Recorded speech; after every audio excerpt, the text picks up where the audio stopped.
कांग्रेस के उम्मीदवारों की दूसरी लिस्ट जारी हो गई है, जहां दूसरी लिस्ट में 41 कांग्रेस उम्मीदवारों की घोषणा की गई। 16 महिलाओं को प्रत्याशी बनाया गया, तो वहीं अलीगढ़, खैर और छर्रा सीट पर प्रत्याशी घोषित किए गए हैं। अलीगढ़ से 2 महिलाओं को बनाया गया है प्रत्याशी। वहीं उत्तर प्रदेश में चुनावी घमासान जारी है। सभी राजनीतिक दल अपनी चुनावी तैयारियों में लगे हुए हैं। इस बीच कांग्रेस ने यूपी विधानसभा चुनाव के लिए 41 उम्मीदवारों की दूसरी लिस्ट जारी कर दी है।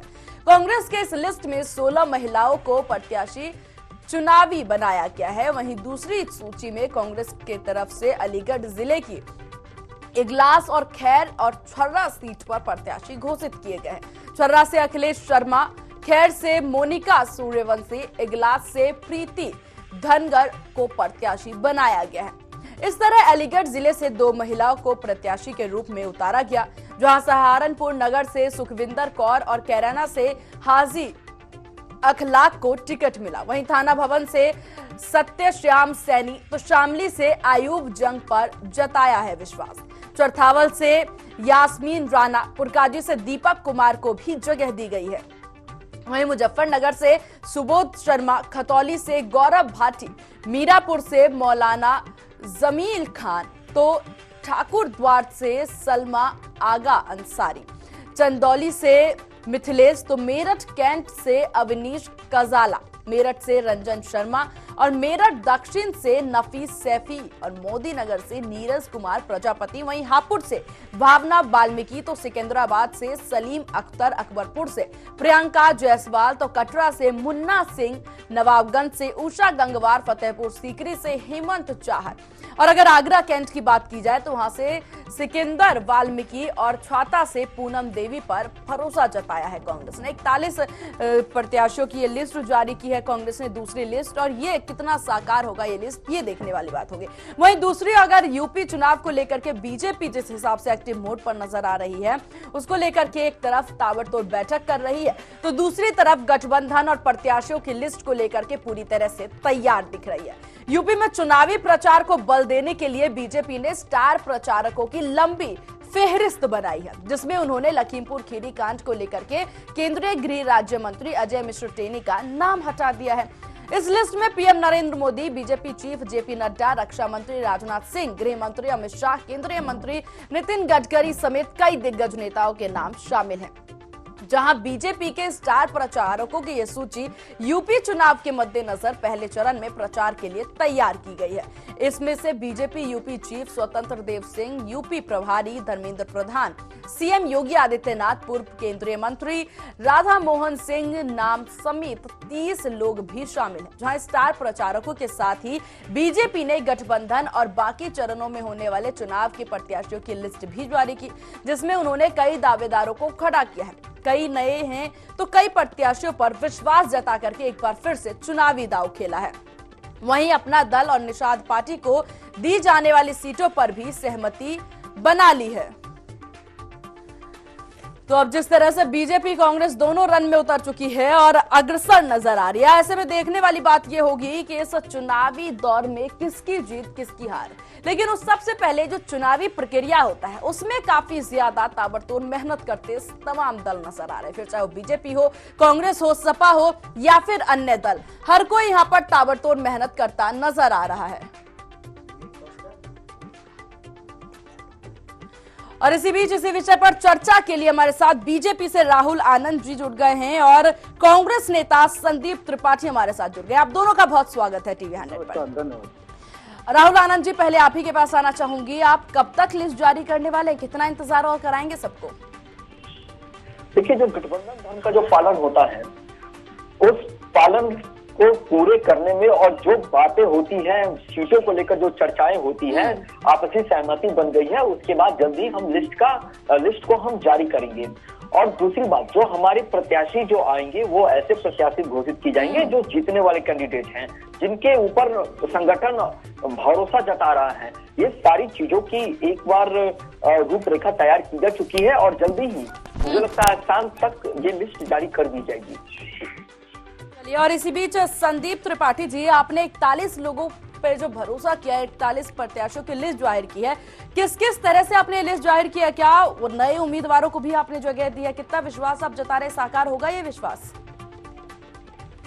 देखिए, जैसे कि पहली भी लिस्ट में आपने देखा और इस लिस्ट में भी आपने देखा, 40% युवाओं को और 40% महिलाओं को। युवा महिला को हम जो है आगे करके चल रहे हैं और हम प्रियंका गांधी जी ने देश की राजनीति में एक नई राजनीति की शुरुआत की और जिसका परिणाम ये हुआ कि आज देखिए, कल अखिलेश जी का संबोधन आप देख लीजिए, आज इनको महिलाओं की बात करनी पड़ रही है। आज बीजेपी को देख लीजिए, योगी आदित्यनाथ जी को देखिए, जिनकी उत्पत्ति और गोरखनाथ पीठ, उनका साहित्य पढ़िए, गोरखनाथ साहित्य, तो उसमें जो है माँ काली जी से जो है माँ काली जी माफी मांगती हैं गोरखनाथ जी से। तो मतलब इनकी आइडियोलॉजी जो सोच रही है वो दोनों दर्जे की महिलाओं के प्रति हरदम रही है। लेकिन आज ये हमारी सोच थी और हमारी ये रणनीति थी कि आज इनको महिलाओं की बात करनी पड़ रही है। इनको महिलाओं की बात करने के लिए मोदी जी को किराए पर भीड़ इकट्ठा करनी पड़ रही है। सरकारी तंत्र लगाकर इन्होंने महिलाओं के 3-4 कार्यक्रम किए। लेकिन मोदी जी और भाजपा को बताना चाहता हूँ, महिलाएं जाग गई हैं, युवा जाग गए हैं। आपकी विदाई उत्तर प्रदेश से तय है, इसमें कोई दो राय नहीं है। और जी संदीप जी, ये कैसी महिला जाग गई कि प्रियंका मौर्य ने, जिसके नाम पर जो पोस्टर पूरा आपने पोस्टर गर्ल थी, वो आपकी लड़की हूँ लड़ सकती हो, कि इतना जाग गई कि वो बीजेपी में शामिल हो गई?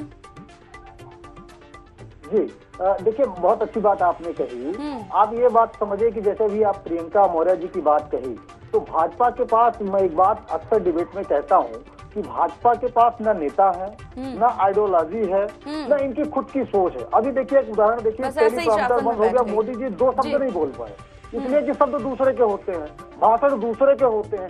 ये अभिनेता की तरह सिर्फ अभिनय करते हैं। ये अभिनय करने वाले लोग दूसरी पार्टी के नेताओं को ले लेंगे, दूसरी पार्टी, इसलिए कि प्रियंका मौर्य जी जैसा इनके पास व्यक्ति नहीं था। तो हमें तो खुशी है, मतलब आप समझिए कि जिनको हम टिकट नहीं दिए, ऐसे लोग भी इनके लिए बहुत महत्वपूर्ण है। आप समझिए, तो आपके लिए मायने नहीं रखती थी प्रियंका मौर्य? नहीं, बिल्कुल मायने रखती है। टिकट क्यों नहीं दिया फिर आपने देखिए, अभी खुद जिक्र किया, बताइए ऐसे लोगों से क्या मतलब है आपका? जी, ऐसे लोग का मतलब मेरा सिर्फ आशय ये था कि पार्टी में, किसी भी पार्टी में, पॉलिटिकल पार्टी में टिकट ही माने नहीं रखता है। बहुत सी संगठन की जिम्मेदारी होती है। उनको कैंपेन का भी आप ही बता रही कि हमने हेड बनाया था, तो उनकी निजी महत्वाकांक्षा और निजी सोच हो सकती है, जिसकी वजह से उन्होंने आइडियोलॉजी को चेंज किया। लेकिन भाजपा को क्या, वो मतलब 2 दिन पहले तक उन्हीं पर कटाक्ष, प्रियंका मौर्य जी पर कटाक्ष करने वाले लोग, आज राहुल आनंद जी जैसे लोग या हमारे मित्र जैसे बहुत सारे लोग या बहुत सारी महिलाएं भाजपा की जो कल उनका जिंदाबाद का नारा लगाएंगी, जो उन पर कटाक्ष करती थी। तो यही तो आप समझिए कि हम कहते यही है कि भाजपा कहती है इतनी बड़ी पार्टी है, इतना सब कुछ है, लेकिन उधार की पार्टी, उधार के नेता, उधार की जो है आइडियोलॉजी, वो आप जो है, इनके पास एक आदर्श पुरुष नहीं होता है। आदर्श पुरुष ढूंढते हैं सरदार वल्लभ भाई पटेल जी को, ये आदर्श पुरुष ढूंढते हैं लाल बहादुर शास्त्री जी में, तो ये इनके पास कुछ है नहीं। चलिए राहुल आनंद जी के पास जाते हैं। बहुत देर से हाथ उठाए बैठे हैं। आपने सारी चीजें सुनी राहुल जी कि किस प्रकार से संदीप जी ने कहा, क्यों आप इनकी सारी नीतियों को कुछ छीन करके भाजपा आगे बढ़ती नजर आ रही है, उनकी नीतियों को क्यों चुरा रहे हैं आप? देखिए, संदीप जी ने जितनी बातें कही, वो कहीं ना कहीं जो फ्रस्ट्रेशन है, जो इनके अंदर की जो फ्रस्ट्रेशन है कांग्रेस को लेकर, वो सारी बातें नजर आ रही हैं। मैं एक एक करके इनके सारे प्रश्नों का उत्तर देता हूं। इन्होंने सबसे पहले कहा कि महिलाओं की बात सुनती है बीजेपी, अब सुनने लगी है। इनके कहने का तात्पर्य ये था। तो मैं आपको बताना चाहूंगा महोदय कि 2014 में जब भाजपा की सरकार आई थी, उसी समय महिला को नेतृत्व दिया गया था करने का, और आपने कहा था, आपने दिया नहीं। जब आपको ये लगा कि महिला संभाल सकती है देश को, तब फिर आपने पीछे से बैकडोर से आगे बढ़ने का काम किया। दूसरी बात, लड़की वो लड़ सकती हूँ कि जो पोस्टर गर्ल थी, जो कांग्रेस की, वो आज आप ही के खिलाफ लड़ने लगी। ये आपकी विचारधारा है कि आपके लोग ही आपके नहीं रहे। दूसरी बात, जो सम्मान की बात करते हैं, आपने गोरखनाथ जी की जो एक पुस्तक की बात की, जिसे योगी आदित्यनाथ जी ने लिखा है, तो शास्त्र की अगर बात की जाए, तो शास्त्रों की बात करने पे जो माफी मांगने की जो बात की गई है, वो किस आधार पे की गई है? जब निश्चय ही जब काली जी ने शंकर भगवान पे जब पैर रख दिया था तो उनको माफी मांगनी चाहिए थी, क्योंकि हमारा देश पतिव्रता और पति को मेरी बात को सुनिए, बाद में हल्ला करिएगा। यही समस्या है आपकी हल्ला करने की, यही समस्या है हल्ला करने की। ये कांग्रेस के लोग हल्ला करते हैं, बातें कम सुनना चाहते हैं। बिल्कुल रहिए चुप, बिल्कुल चुप रहिए, आप गलत बोल रहे हैं, आप गलत बोल रहे हैं। चलिए संदीप जी बात सुनिए, पहले बातों को सुनिए। चलिए राहुल जी की बात सुन लेते हैं, फिर आपको मौका मिलेगा। आप जो बात कहते हैं कि इनके पास ना अपना स्क्रिप्ट होता है, ना इनके पास अपना कुछ होता है, बस अभिनय करना चाहते हैं, तो ये राहुल गांधी जी क्या है जिनको बताना पड़ता है कि 2500 नहीं 2500 ही होता है। और वो ऐसा व्यक्ति कौन है जो बार बार ऐसे गंभीर मुद्दों पे वो देश छोड़कर बाहर चला जाता है। उन्हें नेतृत्व करने का है, एक परिवार के पीछे रहकर परिवार के आसपास आप घूमते हैं। बस यही कांग्रेस की विचारधारा रह गई है। मैं आपको बताता हूं कि आपने राष्ट्रवाद पे, राष्ट्र को लेकर आपने सबूत मांगे हमारे सैनिकों से, हमारे भारतीय सेना से। उस वक्त कांग्रेस कहां थी? उस वक्त कांग्रेस पाकिस्तान के बातों को पढ़ रही थी। और जितने लोग भी जो हमारे विचारधारा से हैं, मैं इस चीज को बिल्कुल मानता हूं कि लोगों का आना जाना सियासी सफर जब शुरू होता है, चुनाव तो इसमें चलता है, लेकिन अपने लोगों का सम्मान करना भी आपको सीखना चाहिए। जिसने आपको हीरो बनाया, लड़की हूं लड़ सकती हूं, उसी को आप अपने खिलाफ लड़ाने लगे, तो कहीं ना कहीं आपके नेतृत्व में अगर कोई कमी आती है तो आप इस चीज को मानिए। और मैं आपको एक चीज और बताना चाहूंगा कि हमारे देश में देवियों के पास, महिलाओं के पास ही हमारी संस्कृति में और हमारी सभ्यता में और हमारी हिंदू मानवता के अनुसार उनके पास बहुत सारी शक्तियां हैं। इसीलिए देवी को महान बताया गया है हमारे शास्त्रों में। हम उनका सम्मान करते हैं और हम सम्मान के तहत हम उनके साथ कंधे से कंधे मिलाकर चलते हैं, चाहे वो स्मृति ईरानी जी हो या फिर निर्मला सीतारमण जी हो, कोई भी हो। वो एक विचारधारा है जिसका हम अनुसरण करते हैं। आपने तो बस अपने नेताओं को यूज एंड थ्रो किया है, आपको तो इस पे शर्म आनी चाहिए और माफी मांगनी चाहिए। चलिए आप दोनों, चलिए पहले आप संदीप जी अपनी बात पूरी करें, फिर मैं अपना सवाल पूछूंगी। देखिए अभी इनकी आइडियोलॉजी और सोच, अभी इन्होंने कहा निर्मला सीतारमण जी, ये खुद सुनेंगे अपनी डिबेट, इनको शर्म आएगी, इसलिए कि बताए ना कि ये लोग अभिनय करने वाले लोग हैं और जो है झूठे लोग हैं। अभी एक उदाहरण मैं देता हूँ, रीता बहुगुणा जोशी कभी हमारी पार्टी में जब हुआ करती थी तो पूरे प्रदेश को टिकट दिया करती थी। आज ब्राह्मण होने की वजह से या महिला होने की वजह से, इसलिए कि दोनों का उत्तर प्रदेश में होना पाप है, ब्राह्मण होना भी पाप है और महिला होना भी पाप है। उत्तर प्रदेश की ये आइडियोलॉजी रही है। जिस प्रकार से उत्तर प्रदेश में आप देखिए हाथरस की घटना हुई, उन्नाव हुआ, या बहुत सारी घटनाएं लगातार महिलाओं का, होलागढ़ में एक महिला जो है बच्ची का किस तरीके से, ब्राह्मण महिला बच्ची का क्या क्या गुप्तांग, मतलब क्या मैं बताऊं, वो शर्म आती, वो शब्द में बोल नहीं सकता हूँ। घटना हुई और उस घटना को डिनाई करके खत्म कर दिया गया, कागजों में एफआईआर लग गई उसमें। तो ये इनकी सोच है।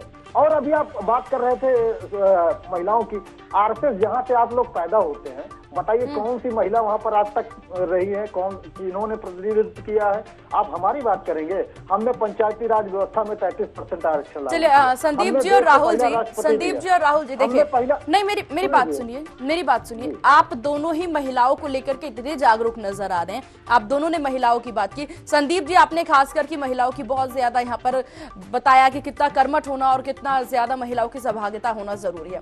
तो कर्नाटक का वो मामला आप दोनों को ही याद होगा, जहां पर आप ही के द्वारा, आप ही के कार्यकर्ता, आप ही के नेता विवादित इतना घटिया बयान देते हैं जिसका जिक्र करना भी शर्मनाक है।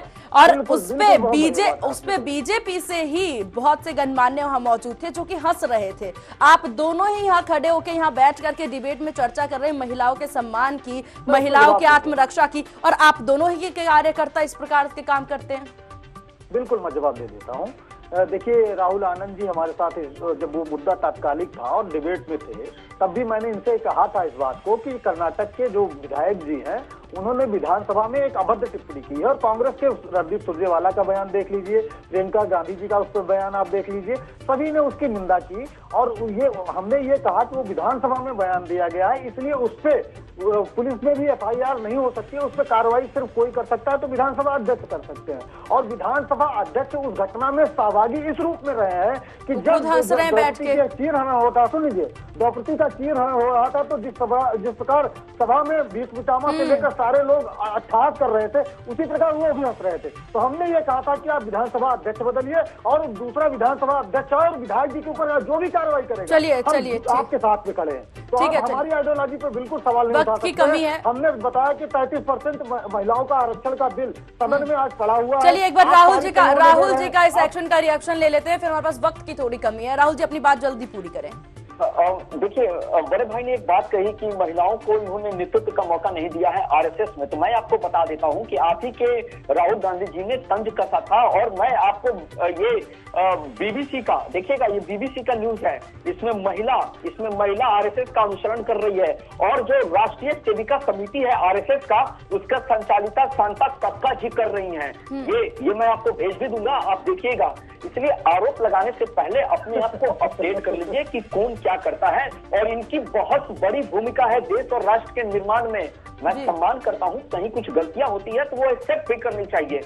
और कर्नाटका की जहां तक बात है, तो कर्नाटका में भी जवाबदेही तय होगी और निश्चय होनी चाहिए, क्योंकि कोई भी किसी भी चीज का उपहास नहीं उड़ा सकता है, नहीं उड़ा सकता है। और आप राजस्थान पे चुप रहते हैं। आपको राजस्थान के ऊपर कहना चाहिए था कि राजस्थान में जिस प्रकार से दलित लड़की के साथ अत्याचार किया गया, उस समय कहाँ थी? चलिए ये आप दोनों की बातें सुनी, आपकी दोनों की बातें सुनी गई, संदीप जी, राहुल जी, दोनों की बातें सुनी गई। महिलाओं को लेकर के आप सशक्तिकरण की बात करते नजर आते हैं, आप ही के कार्यकर्ता, आप ही के नेता विवादित बयान देते नजर आते हैं। फिलहाल आप दोनों की लिस्टों का सबका वेट था। अब कांग्रेस ने अपनी दूसरी लिस्ट जारी कर दी, वही बीजेपी ने भी अपनी लिस्ट जारी करेगा, इसी का सबको इंतजार है। आप दोनों का बहुत शुक्रिया चर्चा में शामिल होने के लिए। और जिस हिसाब से उत्तर प्रदेश की राजनीति ने करवट ली है, वो काफी ज्यादा देखने वाली बात होगी। अब देखना यह होगा कि कौन से प्रत्याशी और कितना अपना